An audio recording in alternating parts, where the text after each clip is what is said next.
Shalom saudaraku dalam Tuhan. Saudara, salah satu hal yang dibicarakan Juma dan Apologet Kristen di video berikut adalah membicarakan apakah Nabi Muhammad dinubuatkan di Alkitab. Sebenarnya Juma berusaha membuktikan kalau Nabi Muhammad dinubuatkan di Alkitab, tetapi yang lebih hebat jawaban dari Apologet Kristen ini. Ditambah lagi penjelasan yang sangat cerdas dari Bapak Bambang Nursena di akhir video. Maka langsung saja kita lihat videonya, dan setelahnya share atau bagikan video ini supaya menjadi berkat bagi banyak orang, dan dukung Apologet Kristen dengan like dan juga tekan tombol subscribe. Mari kita lihat videonya dan setelahnya kita berkomentar di kolom komentar. Baik, kita akan kembali kepada Ulangan pasal 18 ayat 15 yang ditafsirkan sebagai nubuat kedatangan Muhammad. Yang pertama, 9 menit 12 detik dimulai dari sekarang. Cuma perhatikan, Ulangan 18 ayat 18, Al-Araf 157 menafsirkan Yohanes 14 ayat 16 ini merujuk pada Nabi Muhammad. Apakah kamu sepakat? Kalau kamu sepakat, buktikan. Kalau ini merujuk pada Nabi Muhammad, buktikan. Saya minta Anda membuktikan bahwa Yohanes 4 ayat 16 merujuk pada Nabi Muhammad. Silakan. Itu tafsir kan? Ya, kamu sepakat atau tidak dengan tafsir ini? Kemenak, tahlili. Dia mengatakan Saya apa? tanya kamu sepakat atau tidak dengan Dia tafsir tahlili ini? mengatakan bahwa Nabi yang sama seperti Nabi Musa, bukan? Iya, tetapi di sini kamu sepakat bahwa Yohanes 14 ayat 16 ini merujuk pada Muhammad? Karena dia adalah Nabi yang sama. Saya minta buktikan kalau Yohanes 14 ayat 16 merujuk Nabi Muhammad dan memang ada nama Nabi Muhammad Yohanes 14 ayat 16. Lalu siapa yang sama seperti Nabi Musa? Ya, saya minta silakan tunjukkan datanya. Saya minta tunjukkan datanya kalau Yohanes 14 ayat 16 dalam tafsir Kemenak, tafsir Tahlili, bahkan tafsir Wajis ini kita buktikan. Kita lihat ada tafsir Wajis. Oh, tafsir Wajis tidak. Tafsir Tahlili. Ada nama Nabi Muhammad nggak di sini? Silakan. Yohanes 14. Dia dalam Al-Araf 157 Injil. Nabi Muhammad tertulis dalam Injil. Nah, lalu tafsir Tahlili menafsirkan ini ada di dalam Yohanes 14 ayat 16. Saya minta Anda membuktikan Yohanes 14 ayat 16 ini merujuk pada Nabi Muhammad. Silakan. Yang mentafsirkan itu Anda minta untuk tunjukkan. Ya, saya tanya, Anda sepakat atau tidak? Saya tidak sepakat. Ya, kalau tidak sepakat, Injil yang mana? Injil yang datang kepada Nabi Isa. Anda bisa Injil yang datang kepada siapa? Nabi Isa. Nabi Isa. Oke. Ya, Sekarang bisa. ada nggak manuskrip dari Injil Nabi Isa? Ya, justru itu kan kitabnya Nabi Isa. Ya. Kenapa minta sama saya? Ya. Kalau kitabnya berbicara kitab Nabi Isa, ya kekristenan dari abad mula-mula, dari abad pertama sampai dengan itu, dan dikanonkan di abad pertama, ya di abad keempat, ya dalam konsili Hippo dan konsili Kartago, itu kita berbicara tentang keempat Injil Berarti Anda sudah yang mengakui berbicara tentang Yesus. nabi tentang Yesus. Berarti Anda sudah mengakui. Saya tidak tahu Isa itu seperti apa, saya tidak Ya, tahu. makanya saya mengatakan kitab Injil itu Nabi Isaku. Oh, silakan. Yesus. Kalau memang itu Isa, silakan. Ya udah, mana kitabnya Nabi Isa? Di sini bukan bicara Isa, di sini bicara kitab Yohanes, bukan Isa.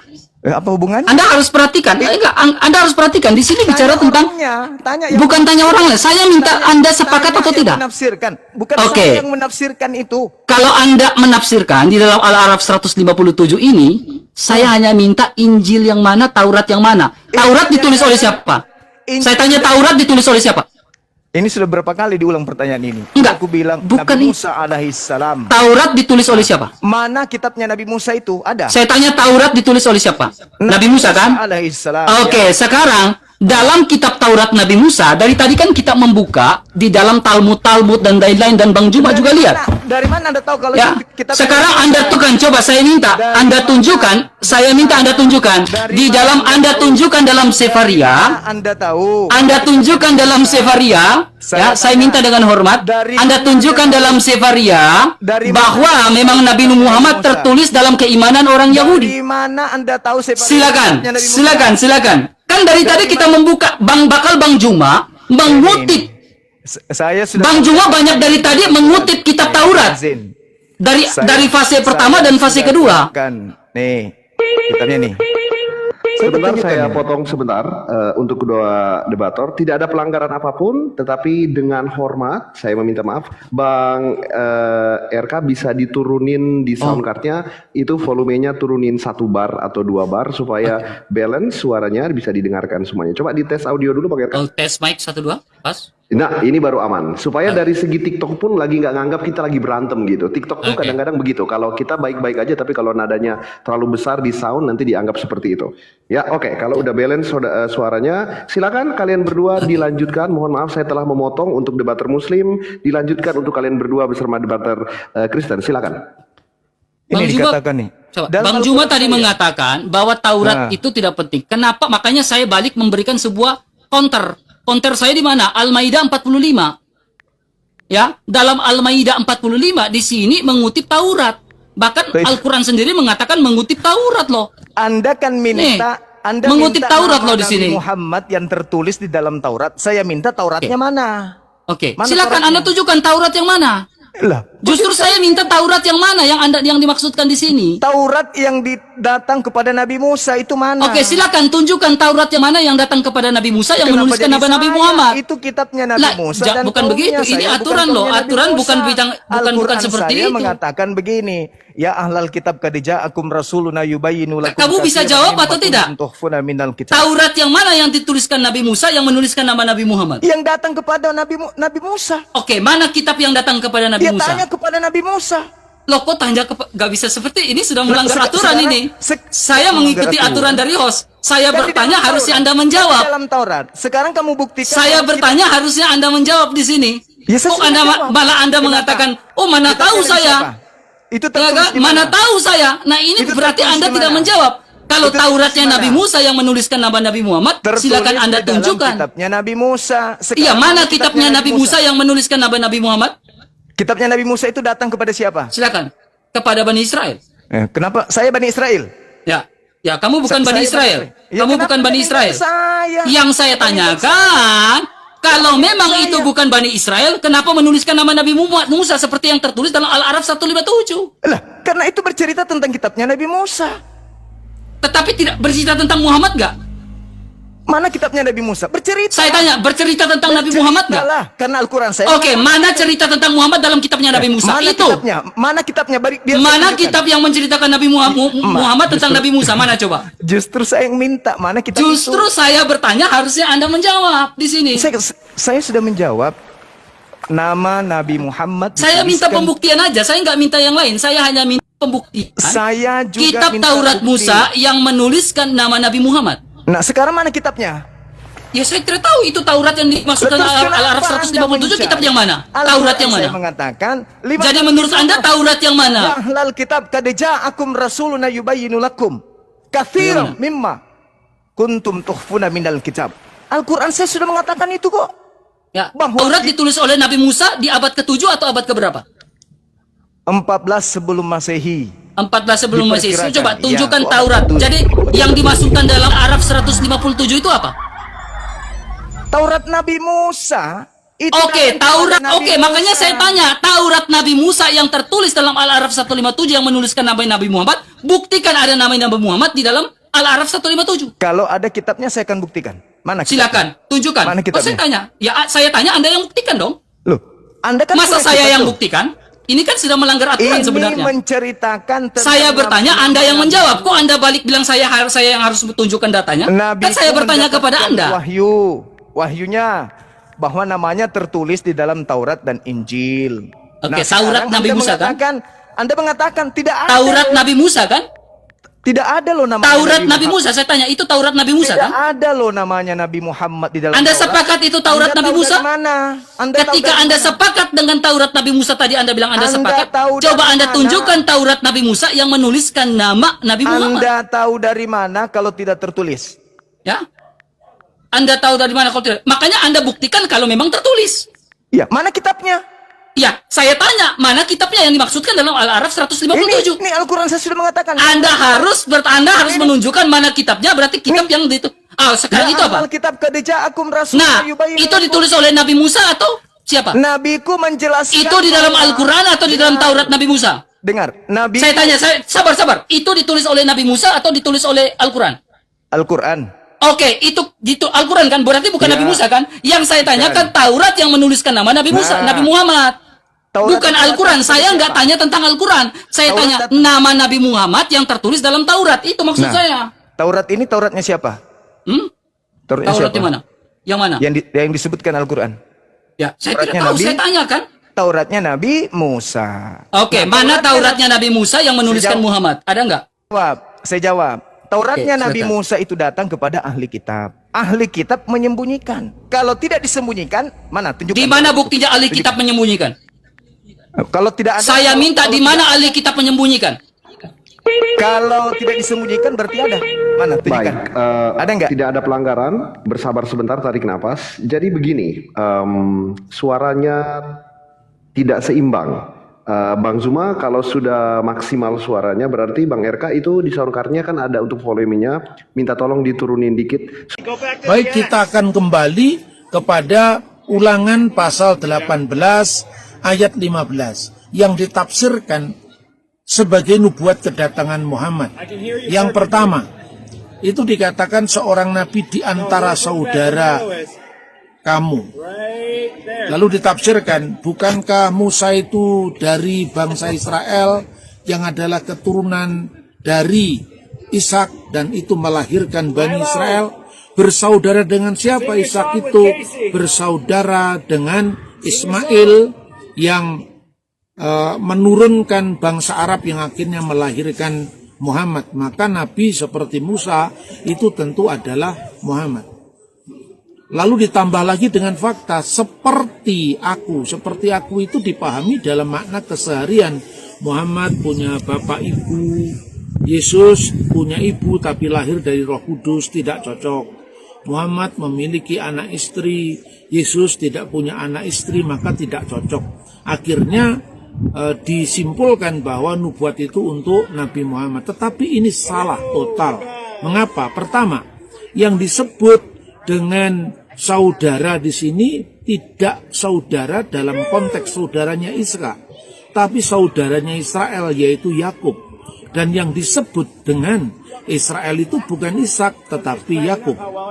Nah, secara khusus firman itu ditujukan kepada Musa. Musa itu dari suku Lewi. Israel itu memiliki 12 suku, Lewi, Yehuda, Naftali, Isakar, Yusuf, dan sebagainya. Dengan demikian, bagi orang-orang Kristen, bagi gereja mula-mula, termasuk Rasul Petrus, termasuk Stefanus, memahami ini sebagai nubuat dari kehadiran Yesus Kristus, seorang yang dikenal sebagai Nabi Pembebas. Jadi kira-kira seperti ini penjelasannya. Seorang Nabi di tengah-tengahmu, dalam bahasa aslinya Nabi Mikir Beka. Di tengah-tengahmu itu harus di tengah-tengah Israel, tidak bisa di luar Israel. Me'aheka di antara saudara-saudaramu. Musa dari suku Lewi, makanya pada ayat 1 dikatakan imam-imam Lewi seluruh suku Lewi. Dan Yesus lahir dari suku Yehuda. Maka seorang nabi di tengah-tengahmu, di tengah-tengah Israel, di antara saudaramu me'aheka kamuni yang seperti aku Musa, yakim leka adunai eloheka alaf tasmaun, yang akan dibangkitkan oleh Tuhan Allahmu, hendaklah yang kamu dengarkan. Lalu saudara-saudara, Nabi ini adalah Nabi Exodus. Ulangan pasal 34 ayat 10 itu dikatakan di antara orang Israel tidak ada Nabi lain lagi dalam hal yang berhadapan muka dengan Tuhan. Nah, ini ditafsirkan juga secara keliru. Tidak ada Nabi lagi setelah Musa di kalangan orang Israel yang akan dibangkitkan. Nyatanya ada nabi-nabi. Setelah Musa ada Salomo, yang di Islam dikenal sebagai Nabi Sulaiman, Daud, kemudian ada Yeremia, Yesaya, Yehezkiel, Ayub, Yunus, ya, dan sebagainya. Itu nabi-nabi yang selain daripada Musa. Dengan demikian maka jelas bahwa tekanan pada ayat 10 ini dalam hal berhadapan muka dengan muka. Apa artinya? Musa itu dikenal kalau dalam tradisi Arab disebut kalimullah, yang berbicara dengan Allah. Dan Nabi yang akan datang ini adalah bukan lagi berbicara dengan Allah, tapi nabi ini firman Allah. Jadi firman Allah yang menjadi manusia, dalam kemanusiaannya itu dia bertugas sebagai nabi. Karena jabatan mesianik dalam Yudaisme, sang Mesias itu memiliki 3 matra, nabi, imam, raja. Sekaligus ini juga saya menjelaskan pada teman-teman muslim ketika saya memberikan pencerahan kepada orang Kristen, umat kita sendiri itu tidak mengintervensi agamamu sama sekali tidak. Tapi saya justru hanya ingin meluruskan bahwa tafsir ini keliru. Bukankah kitab suci ini kitab suci Yahudi? Ya betul. Orang Yahudi juga penafsiran sendiri yang berbeda dengan Kristen. Tapi kitab sucinya berhak untuk dibaca, dihayati oleh kekristenan. Karena kekristenan bagian dari Yudaisme. Kalau orang Samaria bahkan sebelum zamannya disebut Yahudi karena berasal dari suku Yehuda, dari kerajaan selatan, itu disebut sebagai orang Samaria. Mereka menyebut dirinya Somer HaTorah, yaitu sebagai pemelihara Torah. Orang Parisi menyebut dirinya sebagai penafsir Taurat. Orang Saduki mengatakan hanya Taurat. Orang Eseni yang juga Yahudi menyebut sebagai Ose HaTorah. Dan orang Kristen menurut surat-surat di Rasul Paulus, Yesus Kristus penggenap Torah. Jadi kami ini saudara satu Torah. Sekalipun orang Yahudi tidak bersepakat dalam hal misalnya posisi Yesus dalam konteksnya dengan Holy Trinity atau Ketritunggalan, itu bisa dijelaskan. Tetapi dalam Taurat itu kita sama. Karena itu Rabi Rambam atau Rabi Moshe ben Maimun dilarang mengajarkan Taurat kepada orang Muslim. Karena apa? Kalau cocok itu diambil, ditafsirkan menurut tafsiran mereka, tetapi kalau tidak cocok dituduh palsu.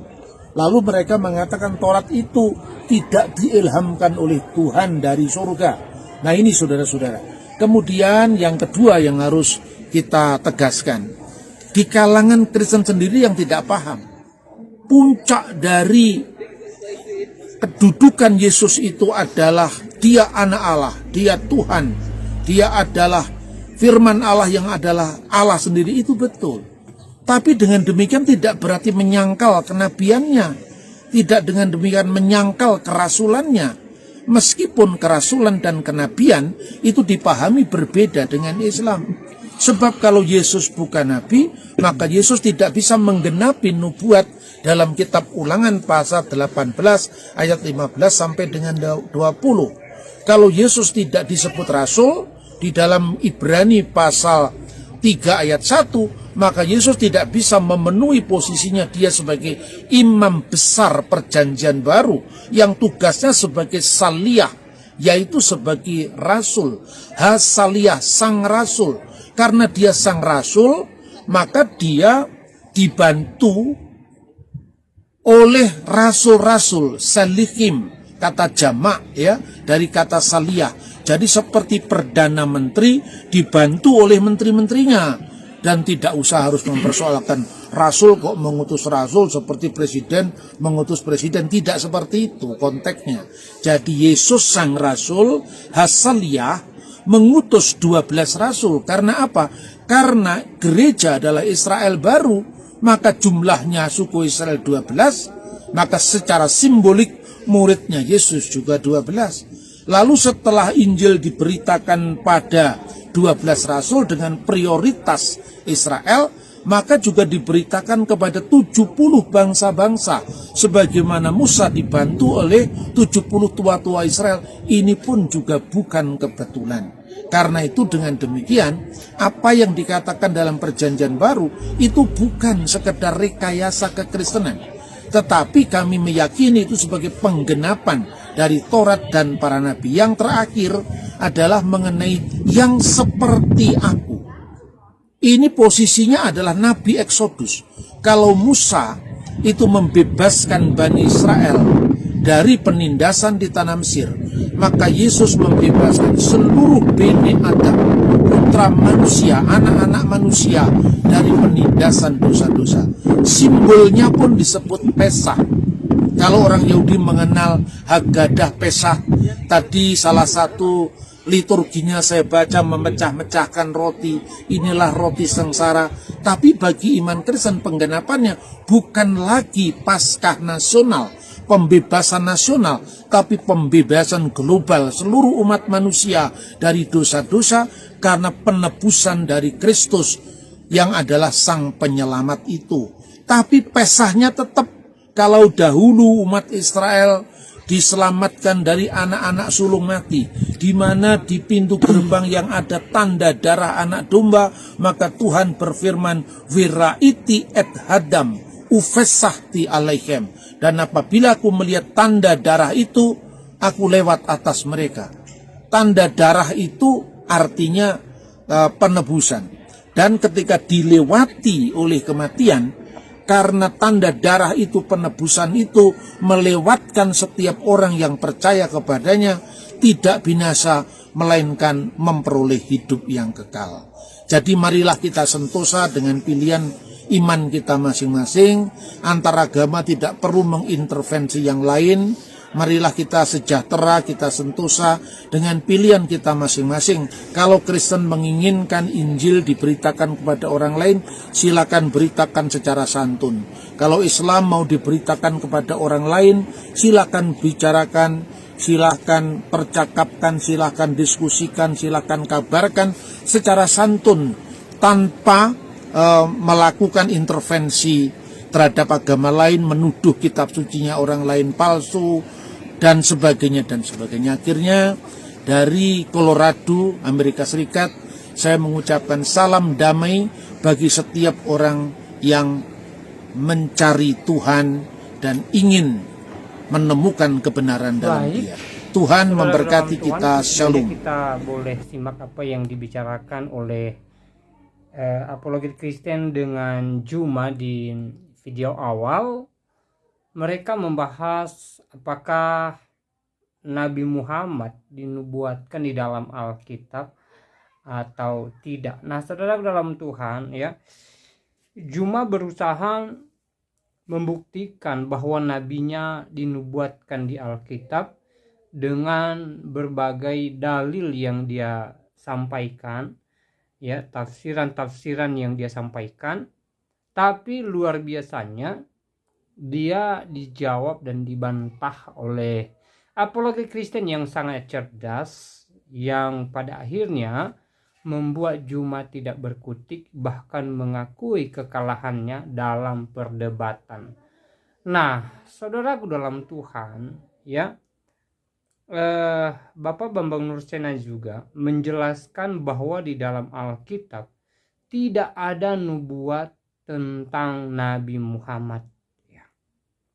Satu ayat pun di dalam Alkitab tidak ada yang mendukung bahwa Nabi Muhammad dinubuatkan di dalam Alkitab, baik dalam Alkitab Perjanjian Lama maupun Perjanjian Baru.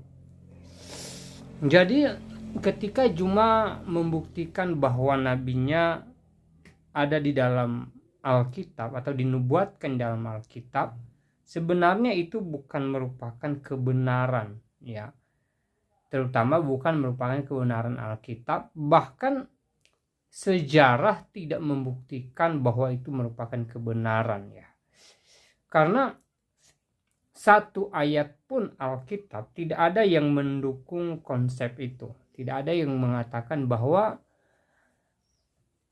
ini nubuat tentang Nabi Muhammad.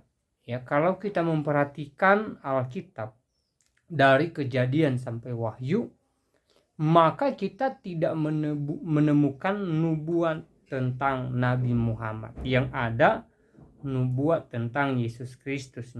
Misalnya di dalam Perjanjian Lama Alkitab, di sana para nabi menubuatkan kedatangan Yesus Kristus yang datang ke dunia ini, Allah menjadi manusia untuk menyelamatkan orang percaya. Dan berkali-kali para nabi menubuatkan tentang itu, bahwa Yesus akan datang sebagai Raja Damai, Raja yang menebus umatnya dari belenggu dosa. Dan sekali lagi tidak ada ayat dalam Alkitab yang mendukung narasi bahwa Nabi Muhammad ya dinubuatkan di Alkitab. Tidak ada satupun. Ya.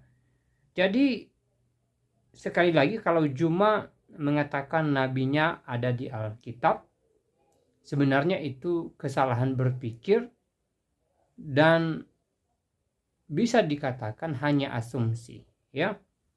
Nah, penjelasan Bapak Bambang Nursena di video tadi atau di video akhir itu sangat jelas, ya, menjelaskan bahwa ya tidak ada ayat Alkitab yang merujuk kepada Nabi Muhammad. Ya, itu jelas disampaikan oleh Bapak Bambang Nursena. Dan tentu penjelasan kedua hamba Tuhan di video tadi, baik hambanya RK maupun Bapak Bambang Nursena, memberkati kita, menguatkan iman kita, ya, memberikan kita pengertian baru bahwa Nabi Muhammad tidak dinubuatkan di dalam Alkitab. Lalu seperti apa tanggapan saudara? Silahkan tulis di kolom komentar. Tuliskan tanggapan yang baik, yang positif, terutama tanggapan yang memuji memuliakan nama Tuhan, dan tanggapan yang memberkati kita sekalian.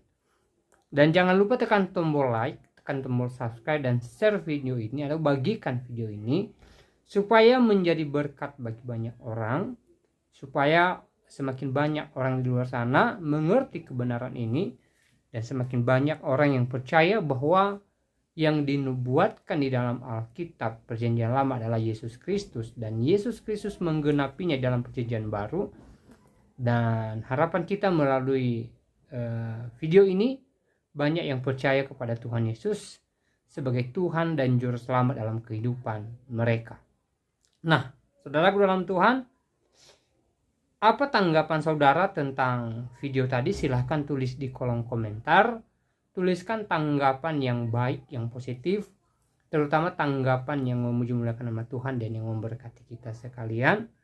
Dan sekali lagi jangan lupa share dan like. Saya secara pribadi tidak terlalu panjang lebar menyampaikan pesan melalui video ini. Semoga video singkat ini memberkati kita, menguatkan iman kita, membuat kita bersuka cita, dan Tuhan Yesus Kristus memberkati kita dari saat ini sampai selama-lamanya. Shalom.